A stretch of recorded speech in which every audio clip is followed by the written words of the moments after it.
ask Councilmember Torres to please lead us in the Pledge of Allegiance. Please stand.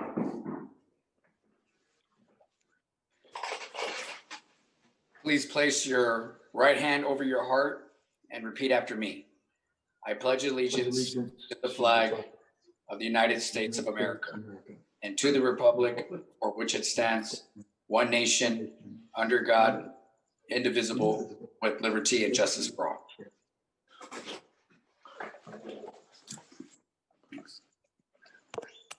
Thank you. City Clerk, will you please call the roll? Councilmember Gonzalez, Councilmember Preciado. Here. Mayor Garcia. Here. Councilmember Untitled. Here. Councilmember Lopez. Here. Councilmember Torres. Here. Here. All righty, the next item. Next item are Mayor and Councilmember communications. These are reports on conferences, seminars, and regional meetings attended by the mayor and city council and announcements of upcoming events. Great, thank you. All right, let's go ahead and start with Councilmember Preciado. First of all, I'd like to thank everybody that went to the Saturday Art Walk. I'd like to remind everybody to please wear your mask, have hand sanitation, keep your distance as best as possible, and just adhere to all safety regulations, please. And next, I'd like to announce, and I'll probably talk a little bit about this a little bit more later, but there's a, thanks to some of our colleagues, we'll be working together on bringing a Halloween event to Pomona, and it'll be taking place at the Fairplex, and it'll be called Spooky Treats and Eats. Your family and everyone is welcome to drive down on the Fairplex drag strip on Wednesday, October 28th from 5 to 7 p.m. There will be decorations, and one of the things that we want to let people know also is we will be giving away food, but more importantly for this event is candy for every child that shows up, and costumes are encouraged. So that is all. Thank you. Thank you, Councilmember. Vice Mayor Garcia. Good evening. I would first like to thank our wonderful Pomona Valley Hospital Medical Center for their flu shot clinic this past weekend. My arm's almost done hurting. I'm sure it's more psychological than physical. I hate needles. But over 500 members of our community were able to get vaccinated against the flu. I would also like to thank the Pomona 5K, 10K committee, as well as Pomona Valley Runners and all sponsors for their successful virtual event, making it the 4th year in a row that Pomona has had its own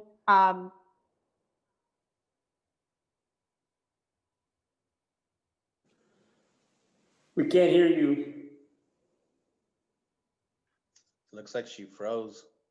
Yeah. What's up? We can always come back to you, Vice Mayor Garcia. Let's go ahead and start with, let's go ahead and go with Councilmember Ontiveros-Cole. weekend. It's very much appreciated. Thank you, Mayor. I just want to say hello to everybody. I hope everybody is staying safe.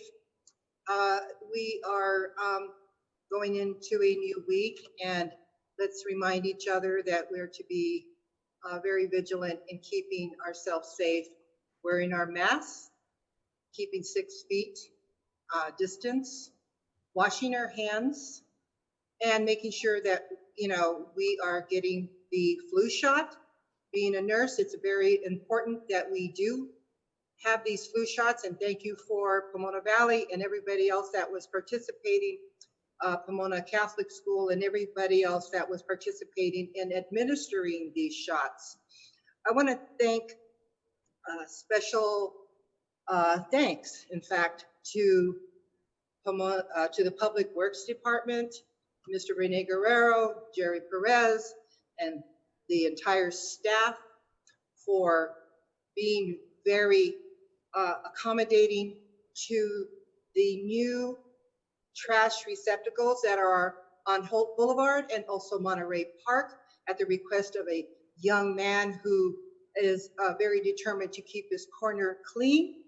Also, I want to thank the Park and Rec, Michael Sled, the arborist, who is working very hard and really, you know, with his other staff members to accommodate a a particular street that has been without trees for many, many years. Working together and doing something for the community is what I'm about. And I really really appreciate the staff that is bringing this possibility forward. And I just want to thank all of the staff. The city manager for taking the information to the administrators for these. I know they seem not as important to a lot of people, but to the people of District 4, it is important, and as a city as a whole. So I just want to thank you very much for all this. Thank you. Thank you, Councilmember. Councilmember Lestro? Thank you, Mr. Mayor. As always, good to see everybody. A couple weeks ago at the meeting, I mentioned that I was looking forward to meeting with Parks and Rec staff to potentially identify some locations in District 5 for public art. That meeting got postponed, and so again, I say that I'm going to be looking forward to meeting this week with Parks and Rec staff and see if we can nail down some locations for potential public art. And that's all I've got this evening, except for go Dodgers. Hopefully this will be the year, and I'll be able to see them win the championship one more time in my lifetime. Thank you. Well said, Councilmember Lestro. All right, Councilmember Torres. Yes, I just very briefly, I want to just tell the residents of the city, I've been talking to a lot of people over the last month or so, a lot of residents, and I want the folks out here to know is that I'm taking note of a lot of the concerns that I'm hearing in the community. And what I plan on doing is taking up a lot of these in the future. And I have a lot of names saved of residents in District 6 that I've been working with, new people that I've been working with, new followers is the terminology I like to use, who are excited about making changes in Pomona. But I just want the folks to know who I haven't had an opportunity to talk to, because as council member, it's very difficult to talk to everybody, but I want the folks that I cannot speak to know is that we're addressing a lot of concerns. We're talking about a lot of different issues out there, and I'm committed to working on them. And you can find me on the city website. The second update I want to make is today was the last day, or is the last day, for folks to register to vote. And I want to encourage you to drop your ballot off early this year to avoid any, to make sure safe voting during the pandemic, 1, and 2, to ensure your ballot is counted correctly and accurately, because we don't know what's going to happen this year. And I'm encouraging everybody that I'm talking to submit that ballot in early, and don't wait to the last minute, because we don't want our ballots to get lost. I know there's been a lot of unfortunate situations of ballot boxes getting caught on fire and whatnot. And so get your ballot in as soon as possible to ensure your vote is counted. That's all I have today. Thank you so much. Thank you, Councilmember Torres. I just have one thing before I turn it back to our city clerk. I had the opportunity to attend a very small gathering that was socially distanced. Folks wear face masks, but I just want to acknowledge Justice for Youth and the work that they do in this community. They had the grand opening of their transitional age youth home on Saturday, which is over off of 3rd Street. I believe that's 3rd Street. And it's a nice little craftsman home that's kind of a duplex, and it has housing for, I believe, 4 or 6 youth. And as many of you know, there are members of our community who are facing real challenges, particularly our young people, and they need a place to live. And so I had a chance to see the space, and they've just done an outstanding job. So I just wanted to acknowledge Justice for Youth for the work that they're doing in the community. It is much needed, and I just want to say thank you to them. All right, and maybe, and I know I have this information, but maybe Rosalia, if I can ask you, I have it in front of me.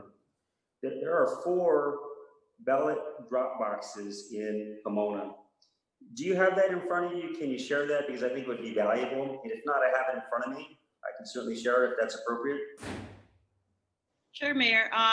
We do, like you said, we do have 4 locations, one being at City Hall, right in front of where you could drop your bills, your water bills. The box is right next to that.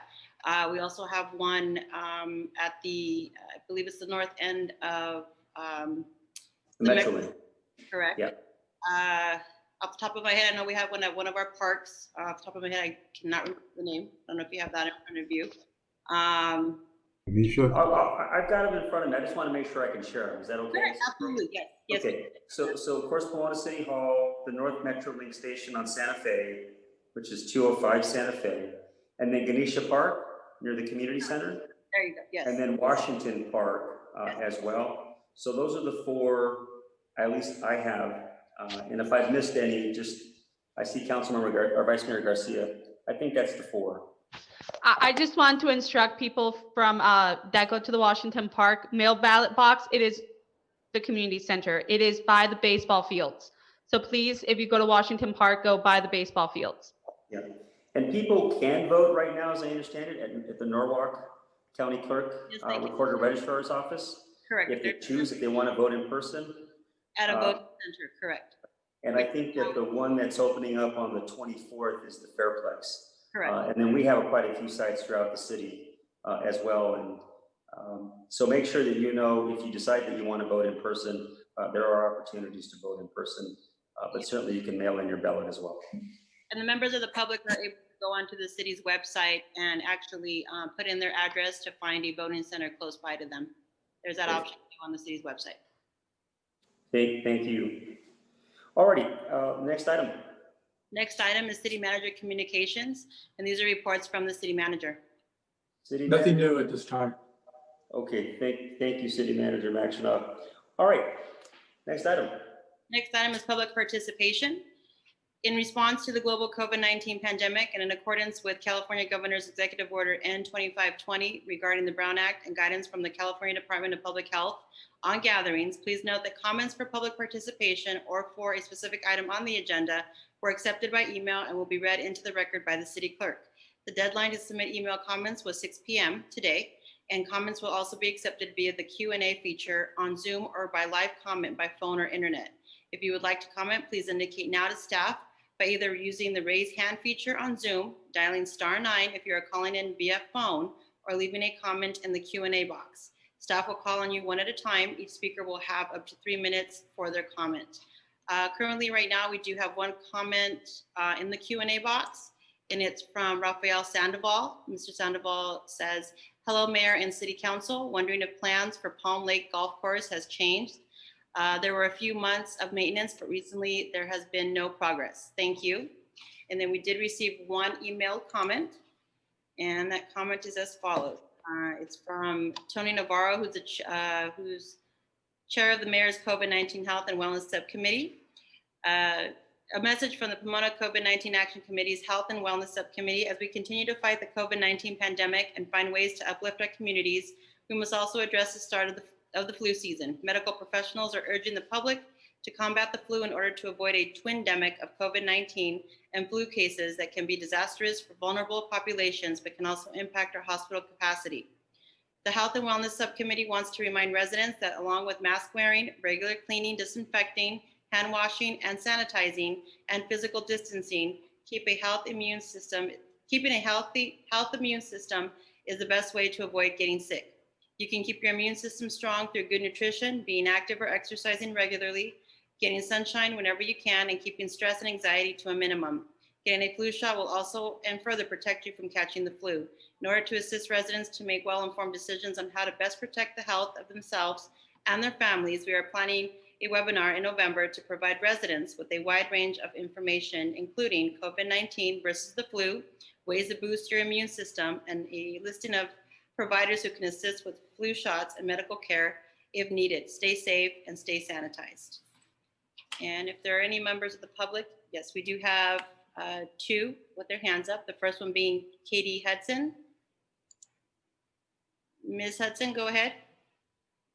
Hi, good evening, Council. I am a District 1 resident. I live at the Parkside Family Apartments off of Hamilton and Holt, the new ones that are there.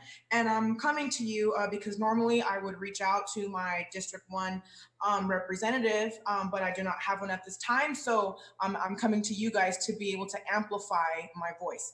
I'm advocating for the tenants and the guests that have to park alongside Holt.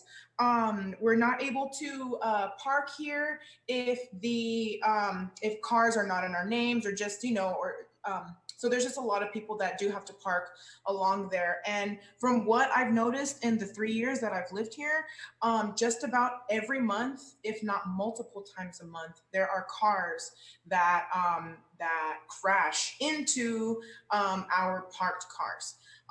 And just last month, towards the end of September, there were 2 crashes that happened in 1 week.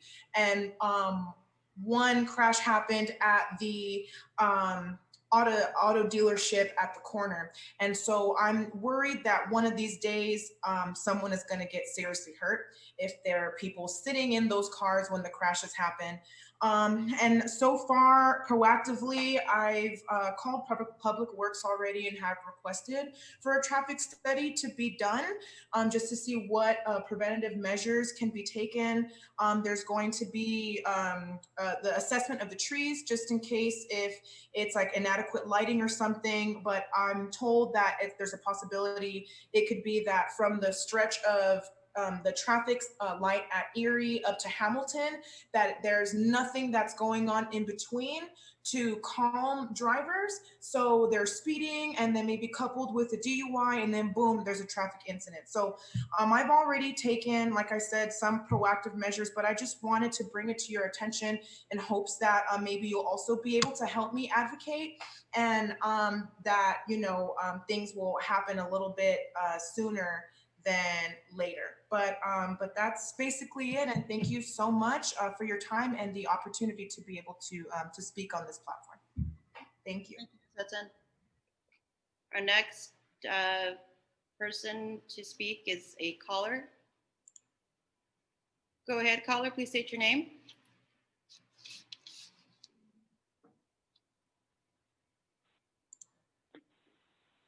Hi, I am Daryl Cruz. Everybody knew. It wasn't a secret. You did not just find it out, you knew. And now you can profit from it, so you're all in. You knew it was medicine, and you would not allow it. Now it's for recreational use, and you allow it. But now, profiting from it is also allowed. Of course, you will only allow it for those with money and connections, and only if their conviction is a legal term, not a belief. Everybody knew. In both 1994 and 1995, the California legislature voted in favor of legalization, recognizing the use of marijuana for medical purposes. In both cases, however, Governor Wilson vetoed the legislation despite significant public support for the law. Like Norma Torres, he deferred to his supporters, law enforcement. He, like Norma Torres and too many others, would put sick people in jail rather than give them safe access to a medicine. Yes, he, like Norma Torres, sold out his constituents for political gain, the promise of endorsements and contributions. Everybody knew. To overrule Wilson's veto, an initiative was presented to the people.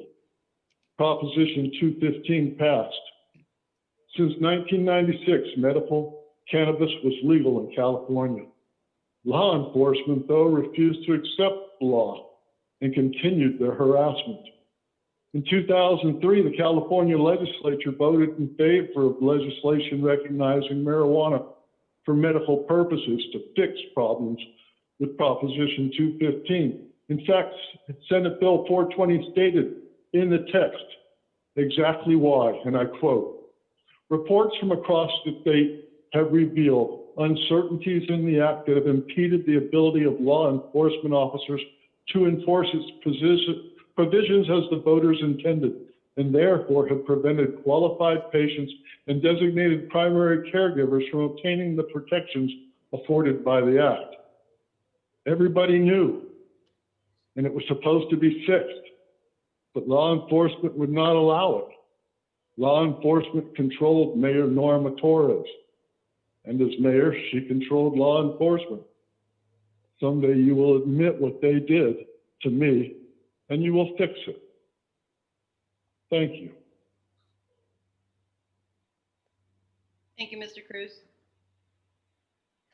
Do we have any other speakers online? Okay, we can move forward, Mayor. Thank you, City Clerk Butler. The question in the chat regarding Palm Lakes, maybe we can get an update at a future meeting as to how they're coming along with their project. Okay. All right, if we can move on to the next item. Next item is consent calendar. Often, the consent calendar may be enacted by a single motion without separate discussion. Discussion or a separate vote on any item is desired by a council member. The item may be removed from the consent calendar and considered separately. All consent items pulled for discussion will be limited to 5 minutes. They are not enacted upon within 5 minutes. The mayor will move that consent item to the end of the agenda after consideration of the public hearings. Any motion relating to an ordinance or a resolution shall also waive the reading of the ordinance or resolution and include its introduction or adoption as appropriate. I do not have any email comments, but I will be asking now if there's any member of the public who would like to speak on any of the consent calendar items only. Okay, Mayor, I don't see anyone who would like to speak on the consent calendar this evening. Okay. Are there any council members that want to remove one of the consent calendar items? Okay, not seeing any. All right, can I get a motion? So moved. Okay, Councilmember Lestro, can I get a second? Second. That would be Vice Mayor Garcia. If we can do a roll call. Garcia, Here. Castro, Yes. Ontiveros Cole, Yes. Graciado, Yes. Torres, Yes. Sandoval. Yes. Okay, we move to agenda item 16, discussion calendar. Agenda item number 16 is a discussion calendar item, providing a public benefit to the community at large, recommended expenditures, and recap expended funds. Councilmember Preciado, I know you wanted to add something. Yes, and I've already talked to Jocelyn as well, and I apologize I wasn't able to submit it in time, but if we can add it now, adding the Halloween event, Spooky Treats and Eats, to the funding of public benefit, and I've given her all the details necessary. Councilor? This came after the posting of the agenda. Would that be okay to add to the finding of public benefit? If you can make the appropriate findings, you may do that. You need to take a motion. Okay, can you want to make a motion, Councilmember Preciado? Yes, I'll go ahead and motion that item. So it's a motion to approve, but to add, can we do them together? Can we do them together? Well, you have to take action on the motion to add first before you can Okay, actually. very good. Okay, Action. motion to add the Halloween Spooky Treats and Eats event. Okay, can I get a second? Okay, Second. Vice Mayor Garcia, it's roll call? Garcia, Yes. Castro, Yes. Ontiveros Cole, Yes. Graciado, Yes. Torres, Yes. Sandoval. Yes. Okay, can I get a motion to approve the finding of public benefit? Motion to approve. Okay, I got a first and I got a second from Councilmember Preciado. I do second. Yeah, first by Vice Mayor Garcia. Okay, roll call? Garcia, Here. Castro, Yes. Ontiveros Cole, Yes. Graciado, Yes. Torres, Yes. Sandoval. Yes. Okay, the next item. Next item is item number 17. It's a direction regarding parking enforcement due to the impact of COVID-19. Okay. And I'm just looking here. We don't have any speakers or any comments from the public? Comments, no speakers, Mayor. Okay, and I'm assuming we don't need a staff presentation. This is something we've gone over before. Let's go ahead and discuss it. See if the council members want to weigh in, and then we'll vote on it. Alrighty. Let's start with you, Councilmember Preciado.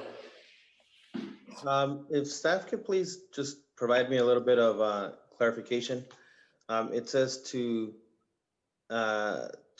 suspend parking enforcement related to non-safety street sweeping and preferential parking permit violations in residential areas. So for item 17, are we only speaking on residential areas? Would this not affect, for example, the downtown or the Holt corridor, Gary corridor, Mission corridor? So, Councilmember Preciado, I'll speak on that. So, yeah, all this would only apply to residential areas. It won't apply to the VPD areas and any other non-residential areas. That was just my only question for clarification. I'm done there, Mayor. Thank you. Alrighty, Vice Mayor Garcia. Thank you, Mayor. I believe that our residents appreciated at the beginning of the pandemic when we had a moratorium on parking in specific areas, because we understood that people were home. People are still home. This situation has not changed. I will add, however, that in speaking to my constituents, particularly in high density areas like the Angela Chancellor neighborhood, they do want to be safe. They do want to comply. But they're also a little upset at neighbors who use the streets, the public streets and alleyways as storage for junk cars.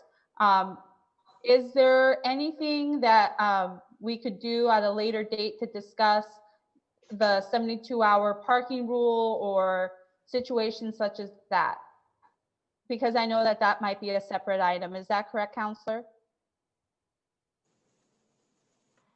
Yeah, that would be separate, but I think if you have any questions or concerns about it, you can discuss it at this point. Well, the only question or concern that my constituents have is that these junker cars or these cars that haven't moved in months, if not years, or even some neighbors who are accusing other neighbors of having their own used car lot on their street, is that they're taking up parking space. And in high density areas where parking space is so rare, it's necessary to really be good neighbors and to move things along. So I think those are my only comments, my only concerns. I'm not sure if Deputy Chief Shu has any comments or any insight as to these kind of violations. And I apologize if I got your rank wrong. Vice Mayor Garcia, yeah, I've had this conversation with the police chief, with Chief Ellis, and we're trying to take a even-handed approach out there, and recognizing the difference between cars that are have expired tags and are inoperable, and making sure that we're taking care of that problem, and making sure that we're not harming people that need their vehicle for their jobs or for travel and that sort of thing. So it's kind of a fine line that the police department is doing out there in their enforcement. And, with the 72-hour notice, basically cars are being, their tires are being chalked. Their tires are being chalked. And so those vehicle owners are being put on notice for 72 hours that they need to do something with their vehicle. It's not like the police department just shows up and decides to ticket or tow away a vehicle. So, and we'll continue to have the conversation and make sure we're being appropriate in how we apply enforcement there and take everyone's needs into account. And I believe my constituents appreciate that. Thank you. And Vice, go ahead, I'm sorry. Go ahead, Vice Mayor. I just thought that City Manager Maxinoff had interrupted Officer Shu, Deputy Chief Shu, from before he was speaking. Is there anything you want to add, sir? No, the city manager covered it. Thank you. And I do appreciate that there needs to be equity in this. It is no one's fault, or we definitely don't want this to seem like it's a one-sided rule, but everyone needs to know that there are two sides to every story, and we need to deal fairly with everyone. And that is what we are attempting to do, to both accommodate or at home when there's a lack of parking, and also to help people when they have citations that they just can't pay. And I appreciate everyone's effort. So thank you everyone for speaking on this matter today. Just real quick, Vice Mayor Garcia, just so I understand, this particular item is in reference to parking enforcement due to the impact of COVID-19, and specifically to suspend parking enforcement related to non-safety street sweeping and preferential parking permit violations.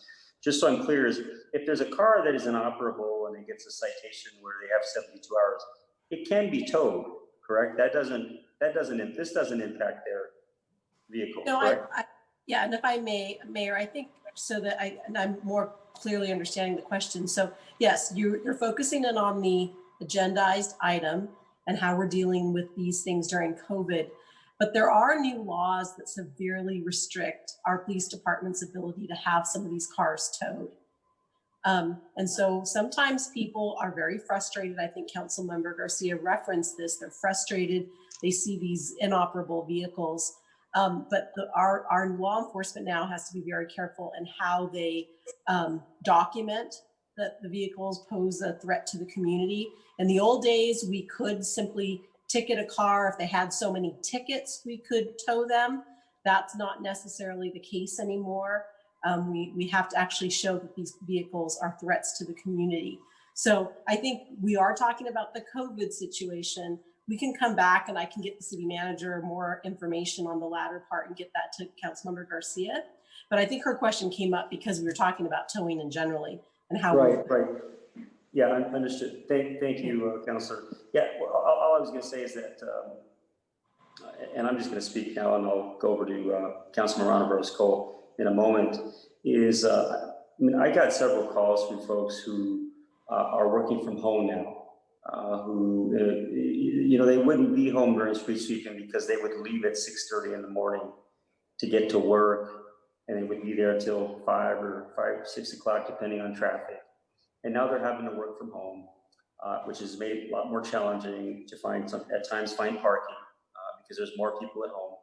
And this is a way of just trying to help people because they have been adversely impacted by COVID-19. I can certainly appreciate the comments that Vice Mayor Garcia has introduced. It's an important issue that we should take up in the near future. But I absolutely support this. A $50 ticket or a $58 ticket or whatever it is for many folks, it's a hardship right now for all the reasons that we know. And I think this will help some folks. I mean, not everybody's going to be happy, right? Some folks want to get their street swept and they don't want a car blocking the way. But I think this is the best path until we revisit this through January 31st, 2021. All right, Councilmember Ramos-Cole, would you like to weigh in? Thank you, Mayor.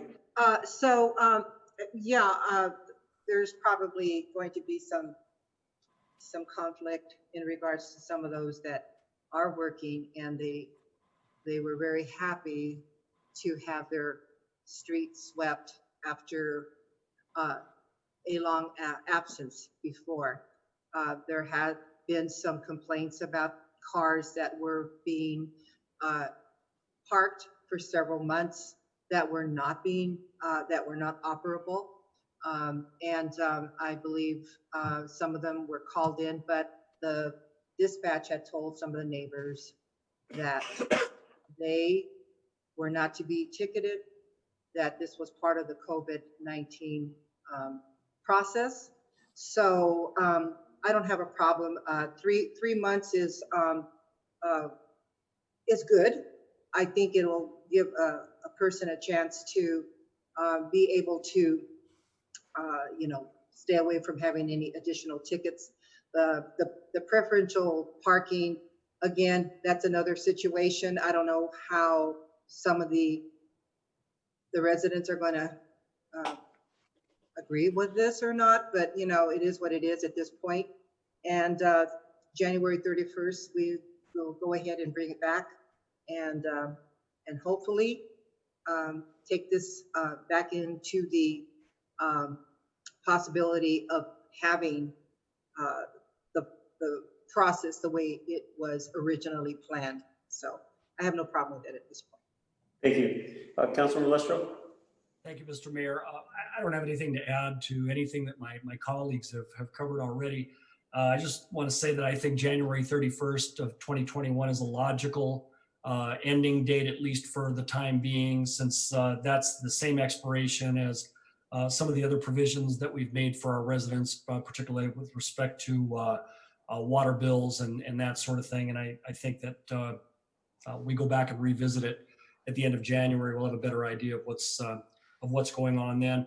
But I would just add to City Attorney Carvalho's comments. I too would be interested in hearing what the limitations are on our police department with respect to enforcement of in-op vehicles and vehicles that are not running, and their ability to be able to have them towed out of our neighborhoods, because I would hate to think that people could just, as they please, have a dismantled vehicle or something that's inoperable parked out in the street in a neighborhood for 6 months and us not being able to do anything about it. So I would be interested in hearing the details on that too when you have that. Thank you. Thank you. Councilman Torres? Yes, I think it's a good idea to waive some of the fees, especially for struggling families during the pandemic. However, there are a lot of lingering issues that always go unaddressed, either by the city or by the police department, in terms of citing some of the RVs that we see parked out, that have been parked in different parts of the city. There's some of the other issues that I've talked to residents about, other city residents that at night they come over and they spill over to the residents, to Pomona streets, that the overnight parking laws in other cities are causing these residents to come over into Pomona. And Pomona residents are telling me that, brand new, freshly paved streets, and they got trash there. And they say, Robert, the city just did a great job paving these things and putting a lot of money here, and we're getting trash everywhere now. And it's not even from Pomona residents, from other residents. So it's definitely something we're gonna have to revisit. Hopefully Congress does a stimulus package, so that way we can get people back on track. Another concern that I have is, what is code enforcement going to be doing during the 3 months? How much time do they spend on code enforcement normally? And if they're not going to be focused, particularly on the citations, could they focus on other areas such like alleys, vacant lots, illegal dumping, homeless encampments? What else are they going to be doing with that time? I want to make sure that we have a plan in terms of how we're going to utilize the staff time effectively and efficiently, so that taxpayers are getting their money worth. And then the other question is I have probably for Public Works is, are we still taking applications for the preferred parking permit process? Because, and I've talked to a lot of followers out there and great people in Pomona who tell me that they want to go about this process. And what I've been telling them is, I'm busy with some personal items right now, but after the next month, I will have an opportunity to revisit that. And I want to make sure there's no conflict with this policy and people still initiating that process. Is there any conflict with that? No, sir. Thank you for the question. I have not received, as far as I know, we have not received petitions in the last 2 to 3 months that I'm aware of for the preferential parking district. That's how this typically starts, is by petition. And we have not yet received any. But if we do, yes, the process will start. There's nothing preventing from the process. Nothing preventing the process from moving on. Okay.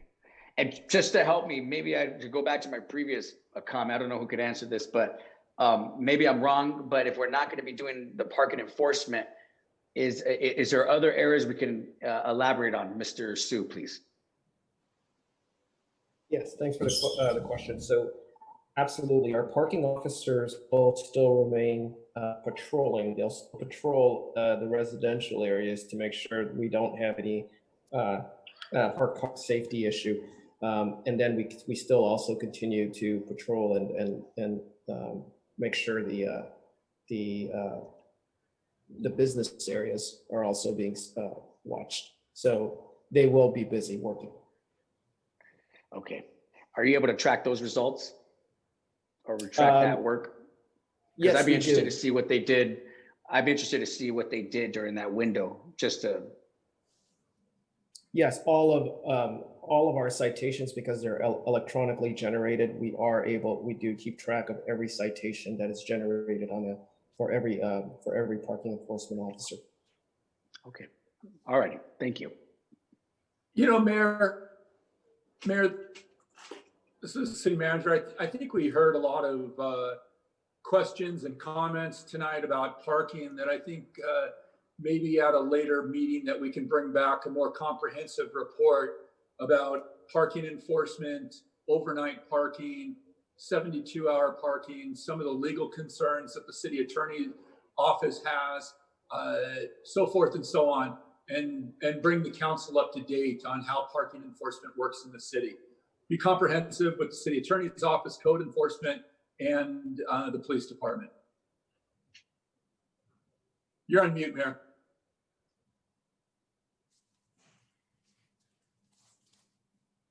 You're on mute, Mayor. Go ahead, Vice Mayor Garcia. Thank you, Mayor Sandoval. I am concerned because Councilmember Torres brought up alley enforcement. However, there are several apartment buildings in District 3 that have permission to use their alleyways as parking to some extent. I would not want them to be left out of this grace period. So with everyone's okay, I would think that we should also include the alleys where parking is permissible as being null and void until January 31st, if I understood correctly. Actually, my comment about the alleys was just not in terms of parking, but more in terms of there's a lot of illegal dumping, loitering. There's a lot of city code citations that could be, that could happen. Completely agree. 100%. Pretty much in every single alley and every alley in Pomona, pretty much. Yes, thank So, you. thank you. I agree. Thank you, Councilmember Torres. I just wanted to clarify that. Okay, I'm going to move to approve. Can I get a second? Second, All righty, Vice Mayor second. Let's do roll call. Garcia, yes? Castro, Yes. Cole, Yes. Preciado, Yes. Torres, Yes. Sandoval. Yes. Next item, item 18. Item 19 is introduction and first, I'm sorry. Item 18, appointment for the community member delegate of the Tri-City Mental Health Center and Governing Board. And actually, this is my item. And just really quickly, on March 17, 2020, Tri-City Mental Health Board of Directors Mona Sparks Johnson, the appointed representative for the city, resigned from her appointed position, leaving a vacancy for a community member to the Tri-City Mental Health Center Governing Board. An advertisement for the board opening was placed on the city's website and on multiple social media outlets beginning on September 16th, 2020. To date, 4 applications were received. They were from Albi Valderrama, Sherry Brackens, Stephanie Huff, and Paula Lance. And this evening, we are asking council to review the 4 applications submitted and select an appointee to serve as the City of Pomona City Council Community Representative on the Tri-City Mental Health Board of Directors. Okay, do we have any speakers on this item? 1, let's see. Ms. Paula Lance. Okay, why don't we go ahead and let her speak and then the council can discuss it? Ms. Lance, go ahead. You have 2 minutes. Thank you very much for this opportunity. I would just ask you to very seriously consider my application for this position. I served on the board for many years, the Tri-City Mental Health Board. It remains near and dear to my heart. And I have also remained very active in their community outreach, their stigma initiatives and their almost monthly community participation. So I would just ask that you consider my application and that you appoint me to that position. Thank you. Thank you, Ms. Lance. Okay, why don't we go ahead and, this is, I don't recall the last time we did anything like this, to be honest with you. So this is a little bit new territory for us. So, because we're basically being asked to vote one of the four to this position. So let's go ahead and have the council just weigh in, and we can go from there. All right, let's go ahead and start with Councilmember Preciado. Actually, Mayor, those were some of the questions that I wanted to bring up first is procedure in this. I see that Ms. Mona Sparks Johnson recently resigned. Has she been on this committee since the inception in November 19, 2007? My understanding is that she was not. Is this a, does this board position have a time limit similar to our commissions? Let's see, according to the resolution. I thought I read 2 years.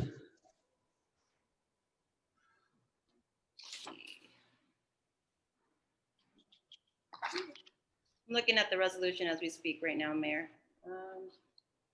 Yes, term of 2 years and be eligible for reappointment, provided, however, that the initial term of the committee members shall be 3 calendar years. So this must have been done just right before we got on. Okay, I mean, I guess it'll be a, we're in a different circumstance anyways, but I think maybe our Tri-City board positions, council members should probably have an opportunity to weigh in. Tim, do you just want us to just pick one of the four? I read all four. They're all lifelong, pretty much 30 years plus in the city of Pomona. Yeah, that would be, yeah, that's what we're being asked. So if there's somebody that, if you want to advocate for someone, you certainly can. Or we can come back to you. No, I was going off this a while earlier. I'll say Sherry Brackens. Okay, all right. Let's go ahead and move on to Vice Mayor Garcia. Good evening. Having recently become a part of the Tri-City Board, I think experience is necessary, especially in light that I am new to the board. I do not have much more than a month experience there. So I welcome Paula Lance's experience, but I also believe that Sherry Brackens, actually they're all highly qualified. But I would say that either Sherry Brackens or Paula Lance would be my choice, leaning more in favor of Paula because she has experience on this board that I would welcome. But I'm here to hear everyone out. It is very odd to me that 4 people came before a public vote before we could personally interview them or discuss them amongst ourselves, which I think is odd, but it is what it is. So I'm leaning either Paula or Sherry Brackens. Okay, Councilmember Rivera-Cole. Yeah, Paula Lance has been on the board. She was on the board for many years. Also, very familiar with the procedures, the technique of the mental health board. So I am not very familiar with the other candidate, but the experience that that Paula has, I think, has a long-standing with the city, and either one I think would probably be qualified. But again, I do not really know about the other candidates. So I am leaning toward Paula. Thank you. Thank you. Councilmember Lestro. Thank you, Mr. Mayor. I too was impressed by the applications, and I think we had a couple of resumes that were submitted as part of our packet from the 4 applicants, and they all look really good. And I was kind of waiting tonight to see what if anything my colleagues had to say to maybe help me try to make a decision, and none of you have done that yet, so but thank you anyway.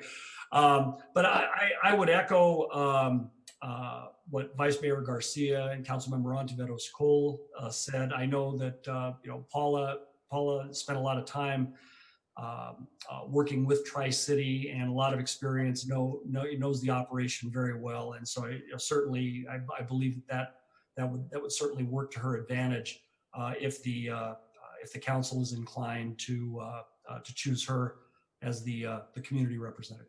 Thank you. Thank you. Councilmember Torres. Well, first most, I want to thank Ms. Mona Sparks Johnson for her service to the community. Unfortunately, when I was out campaigning, she had expressed to me that she had some health-related issues and was unable to serve, but she enjoyed her time and from what I understand, did a pretty good job. So that was the situation, FYI, so the community can know. I think that it's a good opportunity to put someone new in there, fresh ideas. Mental health being such a big component in the city with homelessness taking place. And, the city's inability to force people to take certain medications and whatnot. I think it's just, we're in a new age in Pomona. And, I think Paula Lance is great. She's one of my options. The other lady that was mentioned is also great, but I don't know who she is. And like I said, people look great on paper, but sometimes unfortunate when you see some of our commissioners or appointees, the way they represent themselves on social media and they represent the city is just not great. So, with Paula Lance, for me, is someone who's at least probably won't, she's someone that I know and I'm familiar with. I know that she was really big on transparency and fiscal accountability. So maybe that might help out. Tri-City Mental needs that.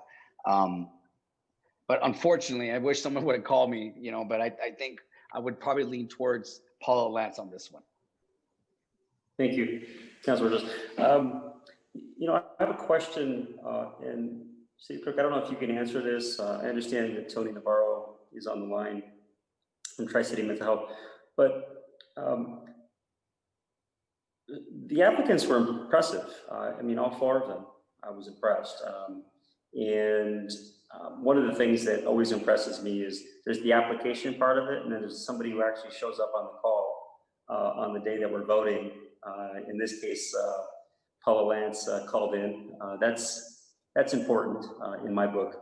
And I support Paula for this position. But I guess my question is, can there be an alternate community member? Because, maybe perhaps Ms. Lance can't attend a meeting, and sometimes it's good to have an alternate.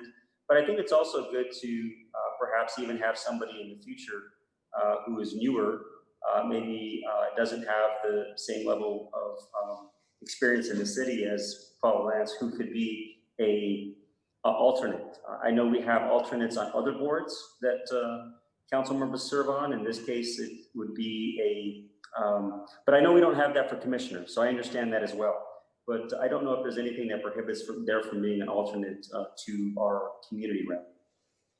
Mayor, reviewing the resolution that brought this forward to the city back in 2007, I don't see anything in there about an alternate. But if you'd like Ms. Navarro to maybe explain a little bit more, maybe she knows a little bit more information than we do. Okay, maybe we can get Ms. Navarro on the line. She was going to be part of the public participation. Are you there, Ms. Navarro?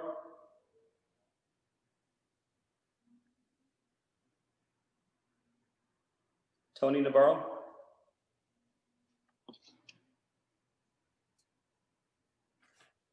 City Clerk Butler, do we know if she's there? She is there, and she's been allowed, or she's been permitted to speak. Tony Navarro, if you can hear me, if you can unmute yourself. So, well, we can't hear her, and we need to move forward. I'd like to propose that I'd like to support Paula Lance as our selection. And I would just ask the question if we could find out if there could be an alternate, and if there could be an alternate. I think Councilmember Preciado, you had said that one of you individuals that you could support, and I think a couple others said they would support her as well. Can you remind us that name? Sherry Brackens. Yes, as Vice Mayor Garcia said, Sherry Brackens is who I'd mentioned. Yeah. So Sherry Brackens, if we can make that recommendation, and if it's permissible, then great. If it's not, then I understand. So I would go ahead and motion that, and if I can get a second. Second. Okay, I have a second from Councilmember Preciado. If we'll do a roll call vote. Garcia, Yes. Castro, Yes. Riveros Cole, Yes. Preciado, Yes. Torres, Yes. and Sandoval. Yes, and I've just been told that the alternate is Benita DeFrank. So, all right. Thank you so much. And just thank you to all the applicants who applied. Really appreciate your applications. And I think, and maybe Councilman Riveros Cole, the public is allowed to participate in the meetings. They're open meetings, correct? Tri-City Mental Health Board meetings, are they open meetings? Councilman, Vice Mayor Garcia, do you know? Having just been on the board a month, I don't have that information off the top of my head. Okay. Yeah, Councilman What is the Riveros Cole, yes. question, Mayor? So the answer is yes. I'm getting text messages telling me, giving me answers. I love this new feature, by the way. It's called text answers to your questions via text message. So yes, community members can attend meetings. And what I was getting at is that maybe perhaps one or two or three of the other applicants, if they want to participate as community members, they still can, just not as voting members. So, okay, all right, let's go ahead and move on to the next item. Next item is item number 19. It's the introduction and first reading of an ordinance adding section 34-222 to Article 5, Chapter 34 of the Pomona Municipal Code, prohibiting the hourly rentals of hotels and motels within city limits. Okay, and before we proceed with this, I just want to say that this is a very important step for us as a path. This is part of a comprehensive plan to put an end to human trafficking in the city of Pomona. This is part of a comprehensive plan to put an end to human trafficking in Pomona. And so I don't know if we have any speakers on this, City Clerk Butler? Yes, we do have one speaker. Okay, so let's go ahead and let's take the speaker. Did you want to go ahead and have the public? Oh, I'm sorry. The thing is the public hearing. Yes, that's the last item. Sure. We have Speaker Christina Jimenez. Ms. Jimenez says, on behalf of Project Sister Family Services, we would like to support the prohibition of hourly room rental in hotels and motels within the city limits, as this is a step to eradicating the issue of sex trafficking in our city. Passing and enforcing this ordinance on the whole corridor and surrounding motels and hotels in the city can be the first of many to help deter traffickers and buyer from using out city as a place to conduct such illicit business. As members of the Inland Valley Anti-Human Trafficking Task Force, we look forward to working with city officials, staff, and community partners to help eradicate sex trafficking from Pomona and surrounding cities. Thank you. That was the only email comment. Okay, and no other speakers? I do not see any other speakers for this item. Okay, do we have a staff presentation on this item? I think it's pretty self-explanatory. Okay, let's go ahead and go. We'll start with you, Councilmember Torres, and then we'll work our way down. Yes, I think this is a great step in terms of addressing the issue of human trafficking. one thing that I wanted to mention was that I think that there was an operation done maybe a few weeks back, and I read in the LA Times the district attorney was involved in that effort. But the reason why I bring it up, it was unfortunate that Rubio Gonzalez was the person that they were quoting on the article, and they were referencing in terms of, I guess, what a great job of the operation was and whatnot.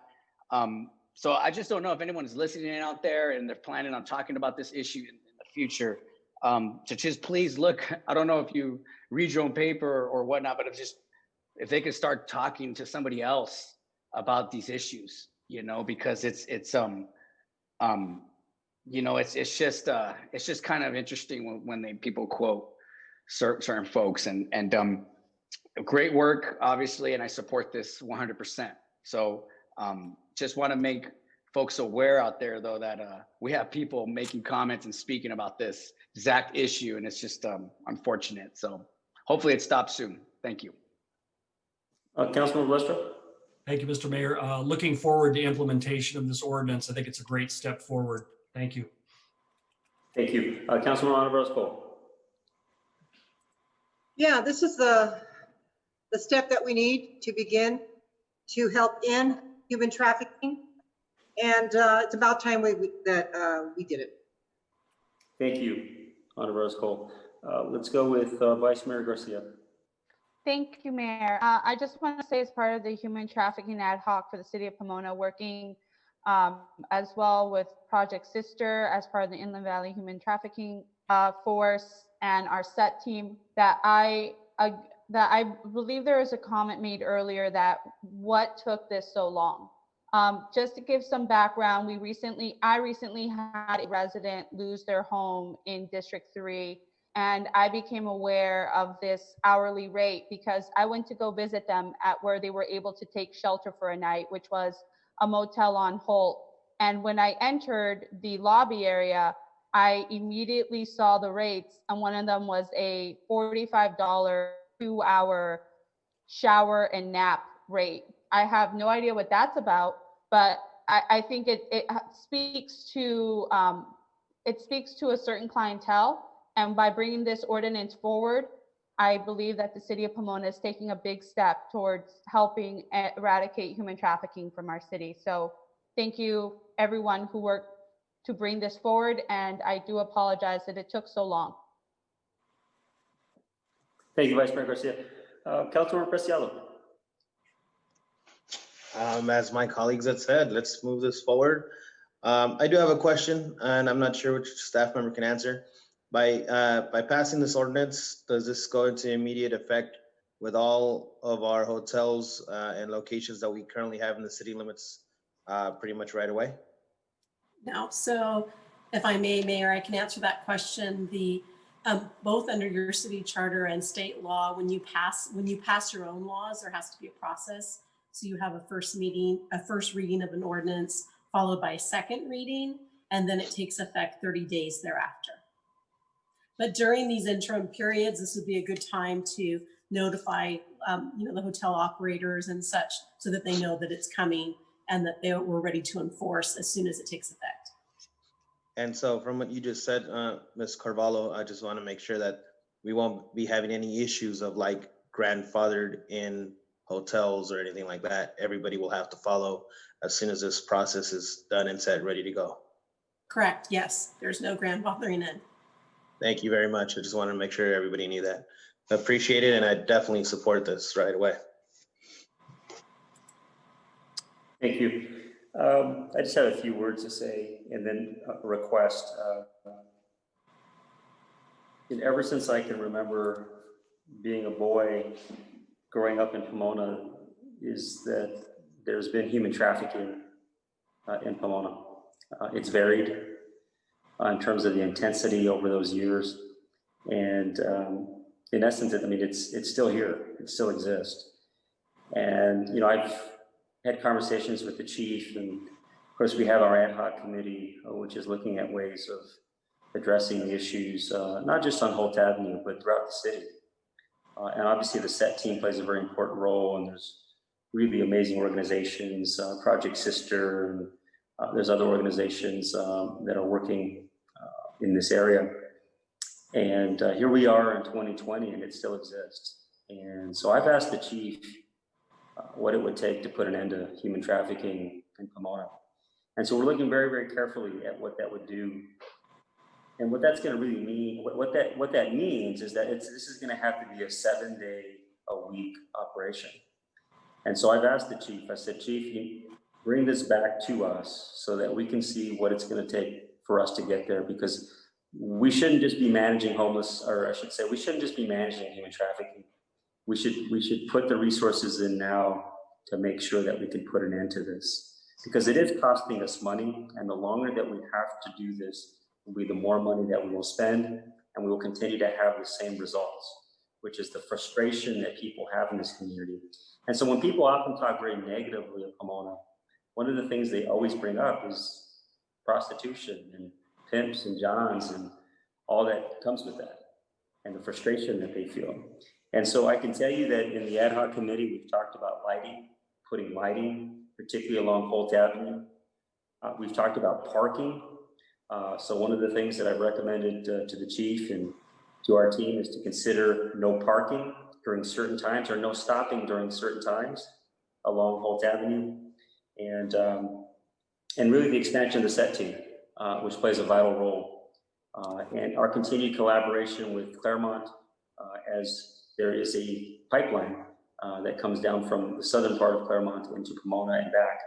And we need to put an end to that. And that requires collaboration on our part. So I just want to thank the ad hoc committee. I want to thank the police. And this is a huge step. You know, it surprises me on one level that this is something that has been in place for as long as it's been. But it needs to end, and it's going to end tonight. And at least we've taken that step. And then obviously we have to allow whatever time it takes to it to be official. But the message needs to be loud and clear to those motels. Not every hotel does this, but we know that there are certain motels that do this practice because they're trying to profit off of this community, no matter what kind of activity is happening in those locations. This is really a step to put an end to that. So I'm going to motion that we accept this agenda item, and I'd like to get a second. Second, Mayor. Kate, second. Councilman Ron Riveros-Cole, let's do a roll call. Garcia, Yes. Lustro, Yes. Riveros-Cole, Yes. Preciado, Yes. Torres, Yes. Sandoval. And Mayor, if I may really quickly just read the title of the ordinance. Absolutely, thank you. Sure. Ordinance number 4293, an ordinance of the City Council of the City of Pomona, California, adding section 34-222 to Article 5, Chapter 34 of the Pomona Municipal Code, prohibiting the hourly rentals of hotels and motels within city limits. Great, thank you, City Clerk Butler. Okay, passes unanimously, and we can move on to our last item. Final item of the Our second to last item, public hearing. Public hearing, it's item number 20, public hearing to receive comments on the fiscal year 2019-2020 Consolidated Annual Performance and Evaluation Report, CAPER, for Community Development Block Grant, CDBG, Home Investment Partnerships Program or HOME, and Emergency Solutions Grant, ESG funds. Great. Is there a staff presentation? Good evening, Mayor, members of the City Council. Tonight you have before you a public hearing that is to receive comments regarding our Consolidated Annual Performance and Evaluation Report. This report is done every year, and it's a look back at what we have accomplished, usually using the federal funds that are provided through HUD. And these funds include CDBG, ESG, and home funds. And staff stands ready to answer questions. Great, thank you. Do we have any speakers? We do not, Mayor. Okay, I am going to open the public hearing, and hearing that there are no speakers, I'm going to close the public hearing, and then I'm going to ask council to weigh in or to comment. So we'll start with Councilmember Preciado. I don't have too many comments. I'd just like to thank Benita DeFrank and her department. It's been a different kind of year, and we've had to do a lot of adjusting. So thank you very much for what you've done, and thank you very much for your staff report. Thank you. Vice Mayor Garcia. I would also like to thank Director DeFrank and her department, specifically Ms. Danielle, for all of the work that they do every single day. I mentioned earlier the constituent from District 3 that lost his home, and our housing department helped him and his wife find shelter. So I am extremely grateful for what our city does on a daily basis. I know it's not enough in the eyes of many, but to the person that we help, I know it's the world. So thank you so much, Director DeFrank, for what you are doing, you and your team. Thank you. Thank you. Councilman Ronald Cole. Yes, thank you, Ms. Benita DeFrank, for all of your work and your staff. And that's all I have to say. Thank you. Thank you. Councilman Lestro. Thank you, Mr. Mayor. No, read the report, no questions. Benita, thank you for the comprehensiveness of the report. Appreciate it. Thank you. And Councilman Torres. No comments. Thank you. All right. Benita, I just want to highlight some of the areas where we've helped community members. I think it's important. I'm going to run through them. I may ask you to comment on one of the areas, but I know not everybody in the city is going to read this report, and certainly very few will. But it's so important for folks to know exactly what you've been able to accomplish as a team over the course of time that you've been asked to deliver services and resources to the community. And as I understand it, you had 2 public hearings that distributed the community needs survey. So this was to get feedback from the community. It was placed, of course, on our website, and it was delivered to 16 community centers. You sent out postcards to over 44,000 households to get that input. And obviously, I'm sure you got a lot of great input. I believe maybe you had 500 or 600 that responded from the 44,000 households. Certainly, you always like to get more, but it's a good sample of how the community feels. In terms of CDBG dollars, we were funded over $2 million, if I'm not mistaken, and that included providing, just how significant these numbers are, providing 1,900 or 1,976 residential housing unit inspections for health and safety violations through the city's code enforcement division. And I know that our code enforcement division gets a lot of grief because of some of the things that they see, community members see, but they are clearly doing some work in this area that is so critical, in my view. You also provided public services with CDBG dollars for youth services for tutoring, after school activities, sports programs, dental assistance, parenting, communication classes. So this is when the council puts certain CDBG dollars towards community organizations. In some cases, we're not actually delivering that program, but we have organizations that are already embedded in the community that are receiving funds to deliver those programs. And of course, that includes junior OTC activities, music programs, youth employment, and fair housing services to over close to 3,000 individuals. I might add that for homeowners, they received rehabilitation loans or grants to improve their property. And as I understand it, we helped a total of 15 homes to get rehabilitated utilizing these funds. It's pretty amazing sometimes when, and the community doesn't always know what which homes they are, right? But I still remember years ago seeing a home that was really dilapidated and they received funds, and I was like, wow, it's pretty amazing what can be done when you put a little resources back into a home. And I understand that 3.255 million were allocated to ensure affordable, decent, safe, and sanitary housing.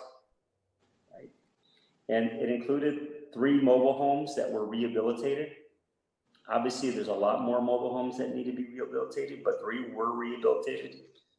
There was also home funds that were used to provide home ownership assistance to 9 first-time home buyers. I could probably speak for the council, but that's important to all of us, is to see people not just perhaps have to rent, but perhaps they can be first-time home buyers, and we helped assist 9 first-time home buyers. And we also helped to rehabilitate 4 housing units to provide decent, affordable housing. And then just lastly, the Housing Authority was authorized to spend close to a little over $14 million to provide housing choice vouchers to 982 extremely low income, which is 30% of median income, and very low income, which is 50% of median income households. And that was 982.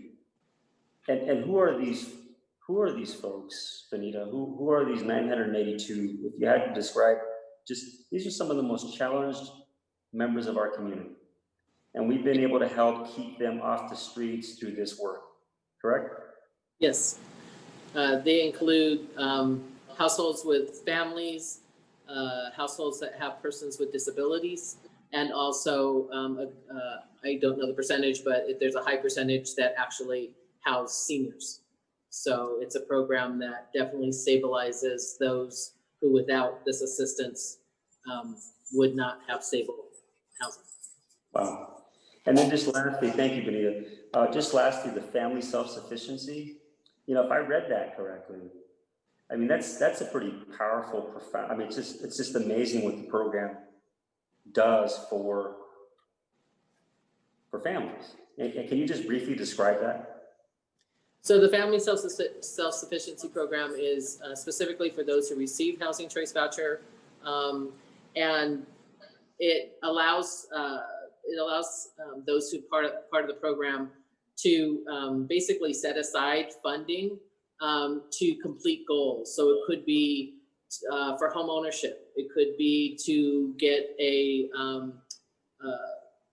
go to school. It could be to purchase a car. But this is a program that's funded through HUD and just allows those who are trying to move forward. And we've been able to assist many in not only meeting their goals, but moving off of Housing Choice Voucher into home ownership as a result of this program. Yeah, I was just reading that. It says 33 of the participants maintain an escrow account. And when I think of an escrow account, I mean, I think of just them buying their home. That's what they're looking, that's the escrow account is basically their savings that they use to work towards whatever their goal is. And a good deal of them, it is a home ownership. I am there, except to say that thank you. Thank you to your team. I only highlight these because it's really easy to go through a staff report and not realize that there's so much rich information in that staff report that highlight the work that you do as a staff, the work that is done as a city to help people in the community. This is it. I mean, this is just a sort of a synopsis of the great work that happens. Obviously, there's more resources needed always, and there's more work to be done. But I just want to thank you and your team. I know particularly at this moment, we have some very real challenges with our renters and even our homeowners, right, who need assistance. And one of the things I didn't mention is that we'll be launching a efforts October 26th. It's somewhat related. Do you mind just giving us some details on that? Because we want to make sure that we get as many people who apply to the dollars that will be available through the Federal CARES Act. So on October 26th, we're launching two programs. I assume that's your dog, Benita? Yes, they're. Your dog wants to know what he's going to get through this Cdbg fund, okay? We're launching two programs. The first is a business assistance, and that will help micro businesses with $5,000 loans. And the second is a housing assistance program that will provide housing assistance, 25% of a household's rent for up to 5 months. So from September 1st through January 30th. So these, both of these programs are COVID-related programs, meaning that the person's ability or the entity's ability to make payments have been somehow thwarted by COVID. And so this is to, again, help some of our businesses and our households, lower income households. We are targeting those who are 30% or below of AMI or area median income, which is for a family of 4, about $24,000 a year. So it's those who are most in need and without this assistance could possibly end up homeless. Yeah, and through the COVID-19 Action Committee on Saturday, in very small groups, we're going to be going out and leafleting, canvassing our most, those areas where there's oftentimes people don't have the information they need, and we're going to get them that information they need so that they apply beginning October 26th. So just want to let the council know, this is something that I was going to share earlier, but I think it's appropriate to share it now. If any of you are available on Saturday morning, I know there's a cleanup as well, but the goal is to get information into the hands of hard to reach residents who are in greatest danger of losing their housing, simply because they may not know that there's a service available to them through the form of rent assistance, rental assistance, or relief, and certainly some of our businesses who are struggling right now. So, just please express on behalf of the City Council our thanks to your team for all the amazing work that they do. I will do. Thank you very much. Okay, with that said, I'd like to move to approve the item. Can I get a second?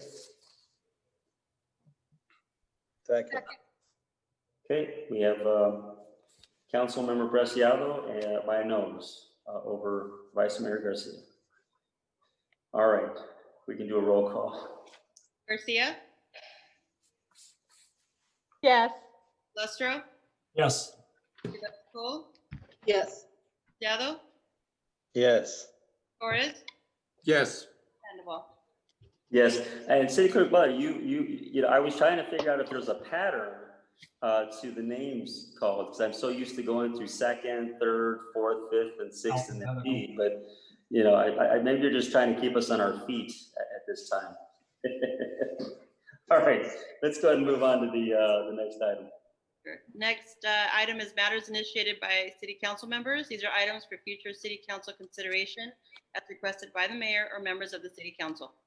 Okay, I'm going to go ahead and start just briefly, and then I'll go ahead and start with Councilmember Preciado.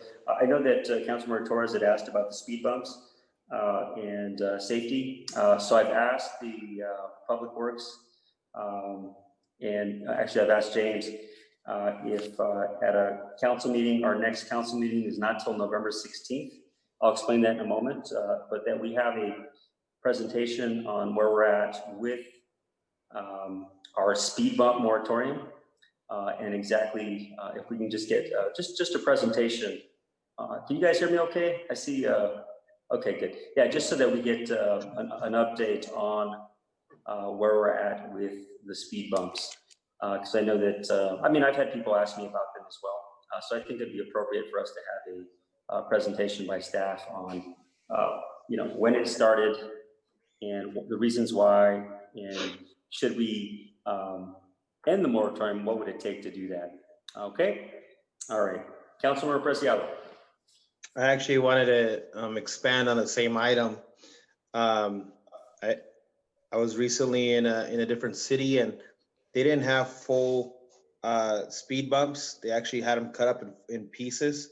And what I noticed was that the emergency vehicles could travel through the middle. Likewise, a resident also said he saw some of those in the Beverly Hills area, but he also saw like a recycled rubber material. And Renee, I'll have that shared to you as soon as possible as well as city manager, because one thing that I think we should also look at, and maybe it turns out that it's still not a viable option, but I also would like for us to be brought up multiple options of what's available and what other cities might be doing to address some of the concerns that we have as far as speed bumps. And Renee, just you know, as you're listening to Councilor Preciado, is I know in other cities that I've traveled to, roundabouts have been utilized. I'm certainly not suggesting that we do roundabouts all over the city. There's a cost, right? But to see if that may be a path in some areas as part of this effort. Okay. Alrighty, Vice Mayor Garcia. Thank you, Mayor. Kind of along the same lines, currently our schools are not in session. And I know that at least one school is chosen every year to do something called every 15 minutes, which is a vehicle demonstration as to what happens when people go high rates of speed or other incidences. And it really impacts the students who witness this program. I wonder if under our current COVID regulations, we could just make it a public demonstration at one of these large intersections where people like to do donuts, or one of our main corridors, and just, you know, let people know that we are doing a public every 15-minute event. That is just an idea, considering everything that we have been going through as a community regarding accidents, as well as other issues. But I really believe that until these individuals who think that life is a drag strip really understand the consequences of their actions, we're going to try to do is stop the problem. We're not going to stop the problem. We're just going to lessen it, which may be enough. It would be great if we can do a program like that. I'm not sure if that's possible. Thank you, Vice Mayor Garcia. Councilman Ron Barosco. I just have a comment in regards to the graffiti that is being very noticeable in our city. Concerned residents are wondering what actually is going on. I know we had a death of a young teenage boy in District 4. They're asking if some of this related graffiti has anything to do with this incident. I knew the boy. I knew the family. I know the family. I serviced them when they were in high school and small, in younger elementary schools when I was a nurse with Pomona Unified. So it is a heartbreaking situation. But if we could possibly kind of step up a little bit more on the graffiti to kind of ease the concerns of the residents, I would like to see that. Is it necessary to call it in, or when the graffiti crew sees anything, can they possibly, go through it and, on the way to another assignment? This is just something that I'm asking. So if we could be a little bit more stepping up on this situation. Thank you. Thank you. Councilman Lestro. Thank you, Mr. Mayor. Just a real quick question. I don't know whether this is for either for James or maybe for Renee. I know that there was supposed to be a meeting that took place last week with respect to following the county's directions with respect to reopening our parks, and just kind of want to know where we are on that.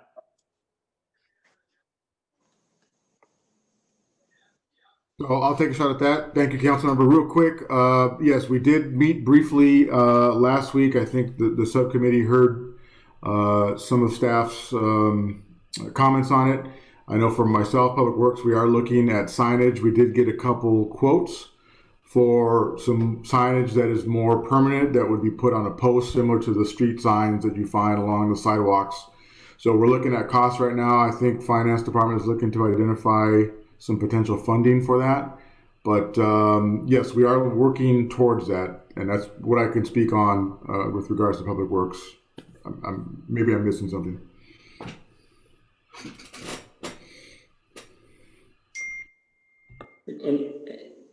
Okay, great. Thank you, Councilman Lestro. Councilman Torres. Yes, just want to say I'm pleased to see that the speed humps issues coming back. I just want to know, we're going to be taking public comment during that item. Is there an opportunity? It'll be a presentation by staff. If we bring it back, then we'll have the public weigh in on it. but they can certainly speak about it during public participation. Okay, good. Yeah, I think just in terms of general participation.